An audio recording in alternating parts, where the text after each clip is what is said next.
Good morning, everybody, and welcome back to the channel. Appreciate you jumping on. Do me a favor, hit that like and subscribe button. It absolutely helps the channel. Let's take a look at pricing, but before we do, let me know in the comments section, what do you think the price of Bitcoin is going to be at the end of this year?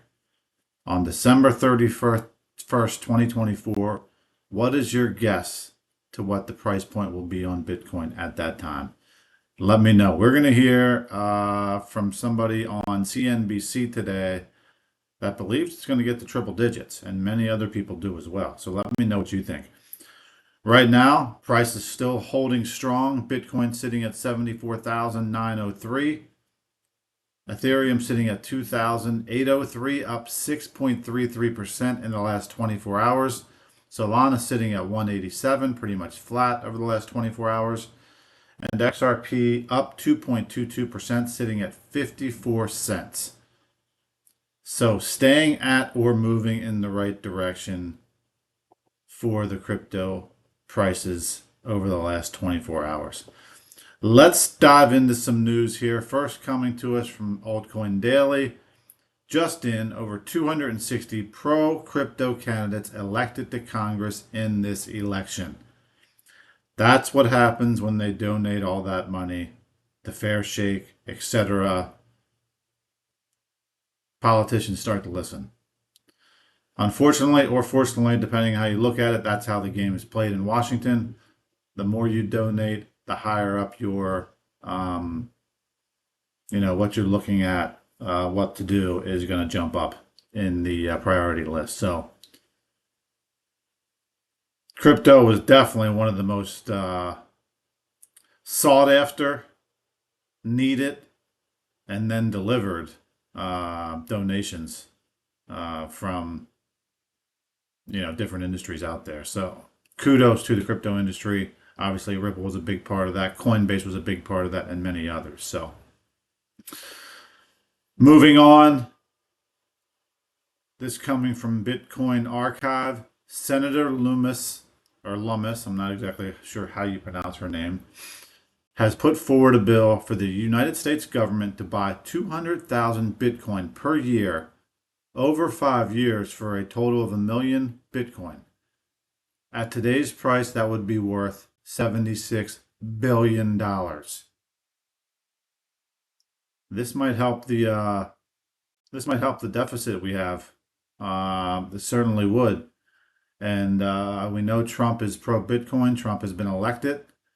He is pro-Bitcoin, or at least he says he is. We'll see what happens. Obviously, he has to back that up. But with his bill coming through, I'd imagine he's going to stay on that pro-crypto train. So good to see. Coming from Zach Rector, he says XRP ready here. Take a listen to the short video from Zach. The best is yet to come for XRP, folks. Check it out. This is what we did during the first Trump presidency. From pennies to over $3 per XRP, 30,000% returns. It was unheard of. XRP, for a brief moment, even took out the number 2 spot, Ethereum, and surpassed Bitcoin to become the number 1 coin for a very brief moment in time. Now, can we do it again? It's yet to be seen, but my odds are that we are not going to miss this bull run, and we're going to do something between a 10x up to about $5, all the way to matching that 2017 fractal, which would stretch us out into the double digits. So very excited about this Trump presidency and how XRP is going to perform. We also got Brad Garlinghouse giving out the orders to Donald Trump. Check it out. Brad sending out the order, congratulating Donald Trump and saying it's time to fire Gary Gensler on day one, no delays. We have a very close connection between Ripple and the Trump White House. XRP set to perform. Full update dropping on my YouTube. The best. Good update there from Zach. Hopefully, we do see the same price increase from XRP as the last time Trump was elected. They did confirm, Stuart Al-Ramadi from Ripple did confirm that they met with Trump this summer, the summer of 2023, in San Francisco, and discussed Ripple and XRP and the crypto industry in general. So positive news there. Here, coming from Anthony Pompliano, he says we have the first Bitcoin president going to the White House, which is why we saw a new all-time high last night, which was over 75,000. President Trump has a big task in front of him to fix the economy, but he has a strong team ready for the challenge. I explain on at Squawk CNBC this morning. Let's take a listen to a little bit of Anthony Pompliano here. Take a look at crypto this morning. We have already a few times here with us now, getting after it relentlessly, right? Anthony Pompliano, founder and CEO of Professional Capital Management. And you're always in a positive mood. Even though crypto is not always positive, it is this morning. You expect more new highs on Bitcoin.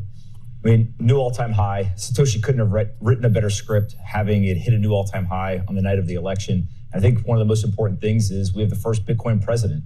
President Trump ran on a campaign point that he was going to protect Bitcoin. He was going to create a Bitcoin strategic reserve. And I think that you saw Bitcoin's price kind of reflect having somebody who was so pro-Bitcoin win the White House. So relatively, it's not that recent, I guess. But so you think this is the real Donald Trump on Bitcoin that he's been for the last, how long? A year and a half? I think that he's surrounded by enough people who really understand this. You know, people like Bitcoin Magazine CEO David Bailey, many others who have really spent the time with him. And one of the interesting things is whether he believes in Bitcoin or not is almost a moot point. Is what is he going to do? And if he's going to protect it and not be abrasive, that's a win. But if he also creates the Bitcoin Strategic Reserve, I think that'll be a huge tailwind, and it'll kick off this global game theory, right? If the United States starts to lean in and welcome Bitcoin and say, hey, this is an asset that we want on our balance sheet, other countries are going to have to respond. And the interesting thing about Bitcoin is that it's been a bottoms-up adoption story. Individuals adopted it first. Now we see corporations and financial institutions. But the central banks are some of the biggest buyers of gold. Gold is up huge. And so if central banks start to buy Bitcoin and put it in their reserves, that would be a massive tailwind for Bitcoin. So even short of a sovereign wealth fund or anything like that, Andrew, Becky, we haven't talked about Gary Gensler in light of what's going on. You mean that he's not going to have a job? You tell me. Of course he's not going to have a job. What do we need to talk about here? We know who's not going to be SEC commissioner. I can tell you who's not going to be the SEC commissioner. I can tell you who's not going to run the FTC. I can tell you who's not going, right? I can go through the list. Yeah. It's going to be a house cleaning, obviously. Mark Cuban is not going to be if he wanted to be at this point. You think Gensler's gone and you think that would be good? I think people expect whenever a new president comes in, they're going to, kind of play musical chairs with all the regulatory organizations. What I do think we are on the precipice of is a kind of an economic explosion. Right, we have somebody who's coming in who obviously is very business friendly. He's surrounded by people who are very business friendly. They have some radical ideas in a positive way in terms of what they can do to cut taxes, drive GDP growth, use the country's balance sheet to try to close the deficit gap. And so I don't expect them to be able to do everything that they're saying that they can do, right? When you're on the campaign trail, you say a lot of stuff. But if they can accomplish 50% of it, so which 50%? Like which are the ones that you think are most important and maybe most likely to get put through? Well, I think actually, if you look at what the American people did last night, they basically issued a mandate. They said, we want lower inflation, we want affordable housing, we want a secure border, we want a government that doesn't go and engage in more war, and we want to feel like we are safe, secure, and strong at home. And so if you are the president coming in and you can say, how do I get inflation down and under control? If you look at home affordability, start to deregulate and allow people to build more housing in this country. Right, because the problem is not. So I'm going to stop it there because it's a longer video, but great stuff there from Anthony Pompliano. Trump is one. If he's one thing, he's a good businessman, and I think he sees the potential in crypto. And obviously, he's done his homework. I previously said he met with Ripple in San Francisco this past summer. He has people around him that are pro-crypto, and RFK and Vivek Ramaswamy and others, and certainly his family, his sons. So I think we could see big things. Everybody's talking like there could be an explosion in crypto. I don't know about that. Do your own research, obviously. This is not financial advice, but things are looking up. Here, coming from Wrath of Kahneman, recording here, Ripple user Neum has integrated with Partial for conducting real-time multi-currency payments and PVP settlements, making them first fintech payment service provider, PSP, on the network. So this is another partnership coming out of Ripple here. And what is Neum and what does Neum do? Neum is a global payments and financial technology company that provides businesses with the infrastructure to offer fast, secure, and scalable digital payment solutions. Their services include cross-border payments, card issuance, real-time transactions, and banking as a service. Nium's platform enables businesses to streamline international payments, manage expenses, and offer multi-currency accounts and debit card solutions. Just some key things that it offers for its clients are cross-border payments, obviously, card issuance, banking as a service, and expense management and financial operations. So a great partnership here with Ripple. They partnered with Ripple back in 2020 already. This partnership allows Nium to leverage Ripple's technology, specifically for enabling instant and cost-effective cross-border payments. The collaboration has been instrumental in streamlining remittance operations, especially through Instarum, Nium's consumer-focused brand, which again uses Ripple's network to facilitate transactions for small and medium-sized enterprises and other clients. So great news there on another partnership for Ripple. And here we go from John Deaton. He did not beat Senator Warren, unfortunately, in Massachusetts, but here he gives a thank you to his supporters.